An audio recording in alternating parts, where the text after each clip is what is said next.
If you thought it couldn't get much worse than the Hearts match, it did on Monday night in the Scottish Cup against Darvel. More from that coming up, plus post-match reaction from under fire manager Jim Goodwin.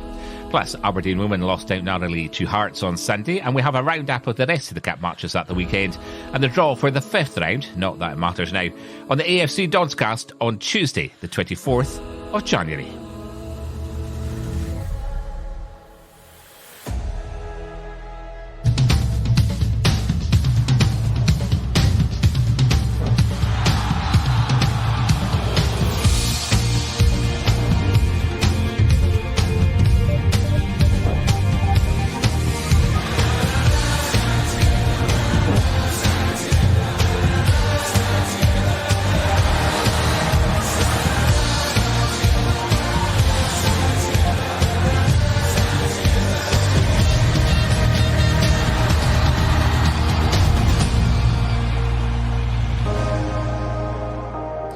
Hello and welcome to the AFC Donscast on Tuesday the 24th of January. It's Graham here, a day earlier than planned. It's one of the biggest shocks in Scottish Cup history as Aberdeen went down 1-0 to 6th tier side Darvel on Monday night. No other top flight side has previously lost to a team 5 divisions down.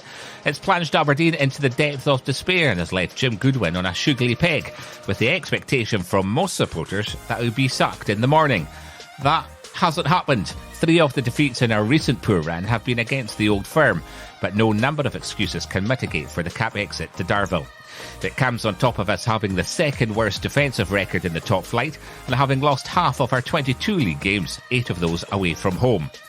Those vulnerabilities on the road were laid bare on Monday in East Ayrshire in a tie that was a part of a crucial month for Goodwin. Next comes the league visit to Hibs on Saturday, whose manager Lee Johnson is also under severe pressure. Then home games against St Mirren and Motherwell, a visit to Celtic Park and a home meeting with Livingston.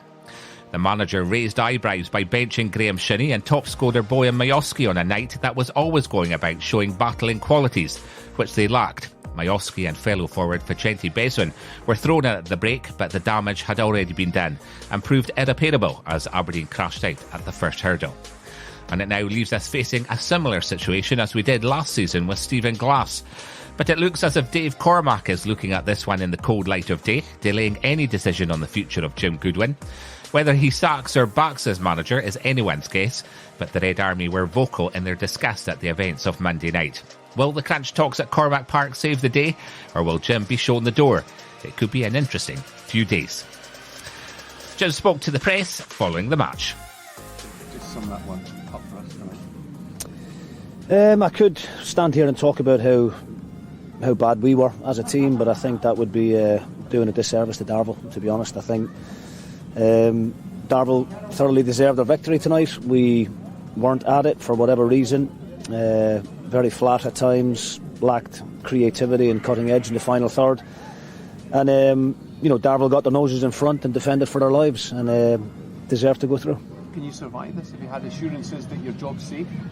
No, nobody's got assurances from anybody. I think as a manager, especially a manager of the club of the size of Aberdeen, you need to win games of football. And our form since the return from the World Cup break hasn't been good enough. And tonight is an extremely difficult result for me to take, and a really poor performance that lacked any urgency and any creativity at the top end of the pitch. And we'll need to do a bit of assessing later on, and we'll speak to who we need to speak to tomorrow, and we'll have our meeting with the players, and we'll try and make sure that we come out fighting for the game at Easter Road. As simple as that. Do you think the players let you down tonight, Jim? No, we're all in it together. At the end of the day, it's I'm the manager. I picked the team. I thought that I had put a strong team on the park. We made changes at half time to try and freshen it up and spark us into life. But it just wasn't to be. But look, ultimately I'm the manager. They're my players, and it's my responsibility to make sure that the performance is where it needs to be. And unfortunately tonight, that wasn't the case. You'll say you'll assess it in the morning, Jim. Do you feel confident? Do you think you could turn it around here, turn the form around? I do believe I could turn it around. Yeah, absolutely. I mean, I've got confidence in the squad that we've got there. We're going through a very difficult period at the moment. We're on a poor run of form, as I said. But we have to stick together, and we have to keep fighting, and we have to work hard, and we have to put on a good display at Easter Road on Saturday. It's as simple as that. Do some of the results and performances perplex you, Jim? Sorry? Do some of the results and performances perplex you when you see how good you were at Hampden and in the last two performances? It's just, it seems night and day. It's very... Yeah, I think the last two performances, obviously, the last two results really have been, extremely disappointing. To concede 5 midweek against Hearts, and then to come here, to a junior team and to get turned over is, it's embarrassing. It's humiliating for everybody connected to the club, and we can only apologise. I speak on behalf of everyone, the staff and the players here, and we're extremely embarrassed by what's happened tonight. But as I said at the beginning, I don't want to talk about being embarrassed, because I think that's a bit disrespectful to Darvel, to be honest. I think they were at it from the first minute, and it wasn't that they created loads of chances. They got their noses in front. Pretty much has summed up our defending for large spells this season. A really soft goal from our point of view. But in fairness to Darvel, when they got their noses in front, they defended for their lives, and I thought their two centre halves were excellent. We didn't really work the goalkeeper enough. We had chances in the second half. I'd like to see Clarkson's one back. I thought it was a well-timed run from where I was, but I haven't had the benefit of watching that one back. But I'm clutching at straws to be thinking about that goal taking us to extra time. It should never have got to that, and unfortunately we're standing here out of the cup, having went so far in the League Cup. We wanted to try and replicate that in the Scottish Cup, and we weren't able to, unfortunately. So I apologise to all of the travelling fans that have been here, and we need to do better. We need to work harder, we need to stick together, and we need to come out fighting against Hibs. Alright, thanks Jim.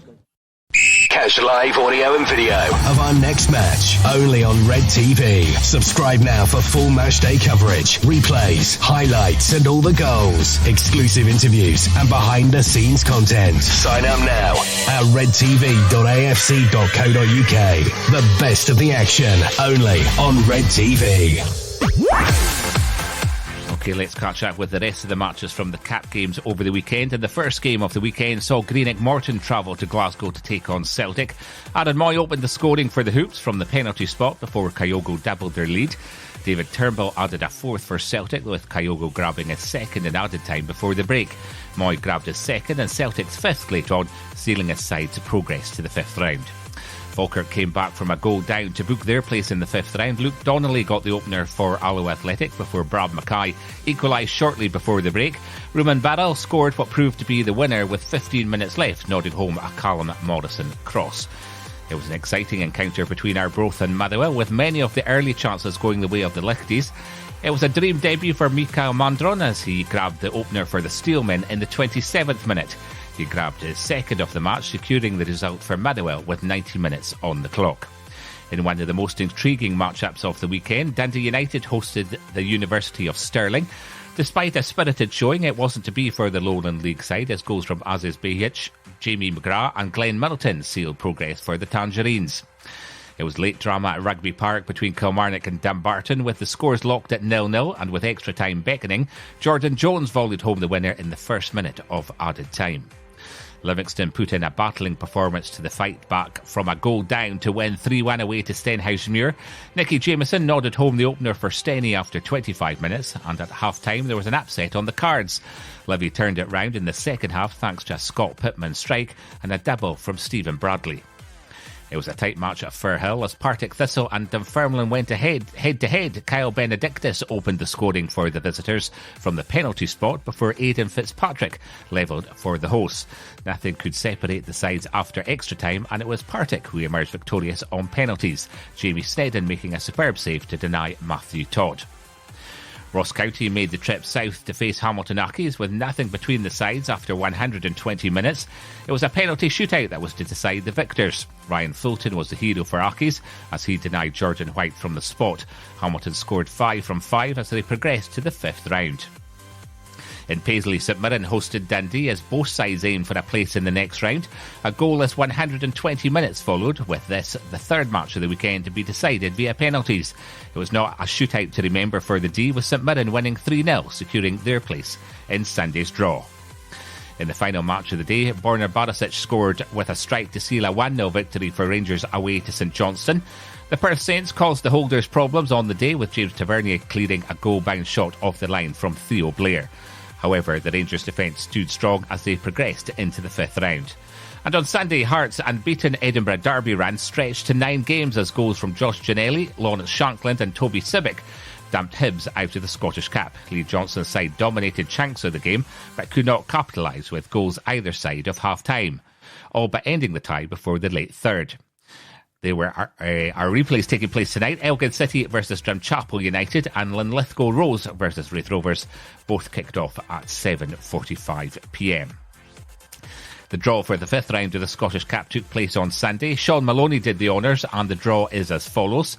It's Celtic at home to St Mirren, Cove Rangers or Ayr United versus Elgin City or Drumchapel United, Darvel versus Falkirk, Dundee United versus Kilmarnock, Hamilton Accies versus Hearts, Linlithgow Rose or Raith Rovers versus Motherwell, Livingston versus Inverness Carley Thistle or Queen's Park, and it's Rangers versus Partick Thistle. Matches will be played on the weekend of the 11th and 12th of February.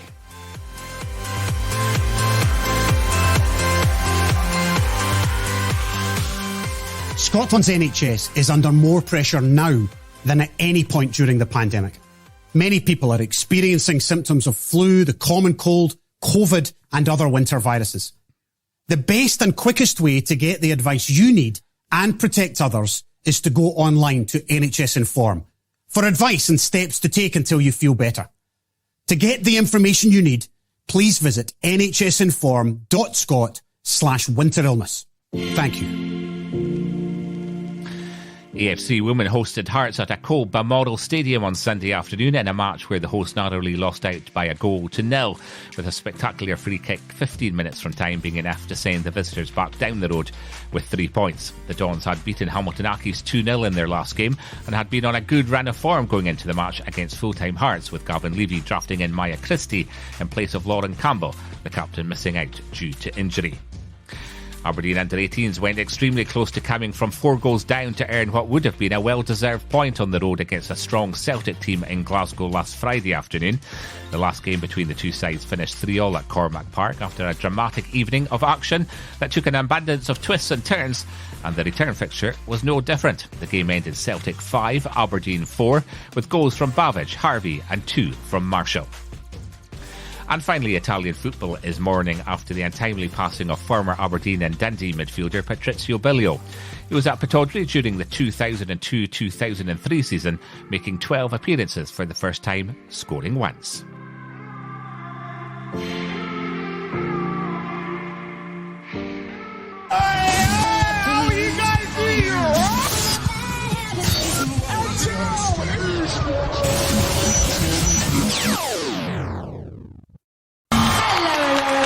Would you like the mic? I'm really nervous. There's not many times in my life that I'm speechless. I'm like shaking. Wow. What can I say? Anyone who knows me at all knows that I love the Brits. the Brits. The Brits was so magical for me last year. Doesn't get much bigger than the Brits. That we have Something to Tell you. the Brits. back. Whoa, what's going on? This is mad. This is so exciting. It's about time! I don't know, it's getting out of hand already. But I genuinely am actually in shock. That's it, I'm going to collapse. I just want to say, The Brits. is a really cool. The best. so wild. Very, very, very Very special. Dream come true. Just incredible and so Excited. See you next year, I suppose. Thank you very much. Thank you very fucking much. I'll see you later. The Brit Awards 2023 is back on Saturday, the 11th of February. There's no escaping it, but we're back in league action on Saturday away to Hibs at Easter Road. Kick-off in the capital is at 3 p.m. There's still a few tickets on sale for this one. You can order them online at afc.co.uk/e-tickets or phone the ticket office on 01224 63 1903.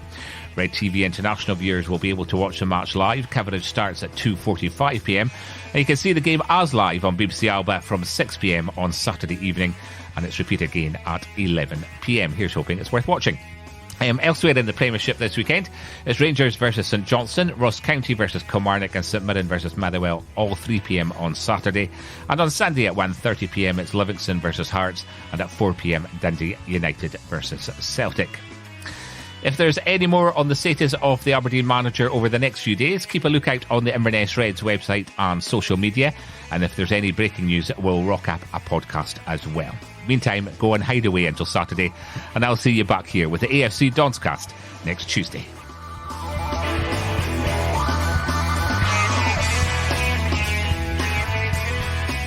That's all for this week. More Aberdeen news next Tuesday evening from 8.